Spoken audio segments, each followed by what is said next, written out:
Bank account থেকে টাকা তুলে নেওয়ার অভিযোগ মন্তেশ্বরে। ব্যাংক অ্যাকাউন্ট থেকে 1 লক্ষ টাকা হাতিয়ে নেওয়ার অভিযোগ উঠল মন্তেশ্বরে। ঘটনায় মন্তেশ্বর থানার দ্বারস্থ হয়েছেন মন্তেশ্বর ব্লকের বরণডালা গ্রামের বাসিন্দা আজফর আলী শেখ। তার অভিযোগ, কুসুমগ্রাম বাজারে একটি রাষ্ট্রায়ত্ত ব্যাংকে তার অ্যাকাউন্ট রয়েছে। কিছুদিন আগে ওই অ্যাকাউন্টের সঙ্গে সংযোগকারী মোবাইলটি হারিয়ে যায়। তার কিছুদিন পরেই ব্যাংকে গিয়ে দেখেন তার অ্যাকাউন্ট থেকে 1 লক্ষ টাকা অন্য একটি অ্যাকাউন্টে সরিয়ে নেওয়া হচ্ছে। টাকা ফিরে পেতে মন্তেশ্বর থানার দ্বারস্থ হয়েছেন তিনি।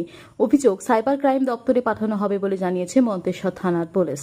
টাকা খোয়া যাওয়া ব্যক্তি আজফর আলী আমাদের জানিয়েছেন। কোথায় এসেছেন? আমি মন্তেশ্বর থানায় এসেছি। কি ঘটনা ঘটেছে আপনার? এই কিছুদিন আগে আমার একটা মোবাইল হারিয়ে যায়। তারপরের দিনই কুসুমগ্রাম স্টেট ব্যাংকে 50-1 লক্ষ টাকা আমার উঠিয়ে নেয়। কে নয়? আমরা বই আপডেট করে দেখছি তন্ময় দাস বলে একজন, সে উঠিয়ে নেয়। তার বাড়ি জানতে পেরেছেন? না, মানে এই মোবাইল নাম্বারের সঙ্গে কি আপনার বইয়ের মানে